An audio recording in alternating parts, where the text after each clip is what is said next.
கானல் நீர் சிறுகதை. முகிலன் கதை, வசனம், பாடல், கட்டுரை இவைகள் எழுதுவதில் ஆர்வம் உள்ளவன்.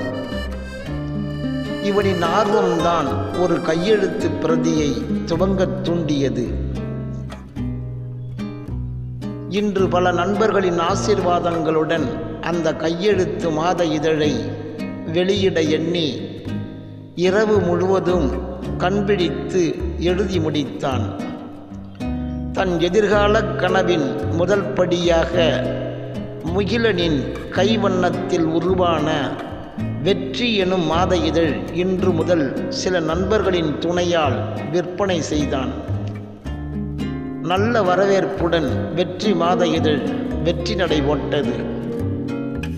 முகிலன் தன் வறுமையையும் பிறரின் கேலிகளையும் முன்னேற முடியவில்லையே என்ற ஆதங்கத்தையும் இந்த வெற்றி எனும் கையெழுத்து மாத இதழ் மூலம் மெல்ல மெல்ல அகற்றிக் கொண்டிருந்தான். முகிலனின் மனதிற்குள் நாமும் ஒரு எழுத்தாளன் என்ற எண்ணம் துளிர்விட்டது.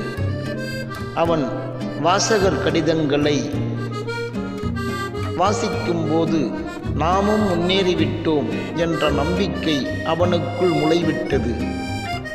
டே முகிலன் என்றபடி அவன் நண்பன் பழனி ஓடி வந்தான்.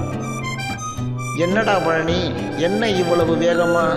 என்ன செய்தி சொல்லு என்று பரபரத்தான் முகிலன். பரபரப்புடன் வினவினான். விவரத்தை சொல்லாமலேயே தழுதழுத்தான் நண்பன்.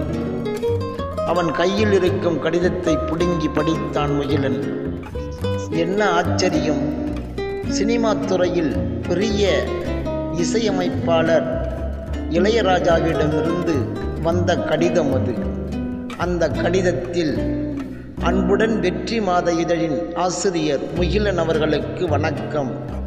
தங்களின் இதழை படித்தேன். அதில் தாங்கள் எழுதிய கவிதைகள் ஒவ்வொன்றும் அருமை. தாங்கள் விரும்பினால் சினிமாவில் பாட்டெழுதலாமே. அப்படி எண்ணம் இருந்தால் என்னை வந்து சந்திக்கவும். இப்படிக்கு இளையராஜா. அதை படித்து முடித்த முகிலன் ஆனந்தத்தில் தனது நண்பன் பழனியை கட்டித் தழுவிக்கொண்டான். டே முகிலன், என்னடா விடிஞ்சும் இன்னும் தூங்கிக்கிட்டு இருக்க?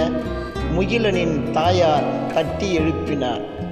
திடுக்கிட்டு தூக்கம் கலைந்தான். என்னது, இவையெல்லாம் நான் கண்ட கனவா? இன்றைய கனவை நாளைய நிஜமாக்குவேன் என்று தன்னம்பிக்கையோடு முகிலன் குளியலறையை நோக்கி நடந்து கொண்டிருந்தான். அன்பு நேசங்களே, விரும்புங்கள், பகிருங்கள், தொடருங்கள். அன்புடன் தமிழ்த்தங்கராஜ்.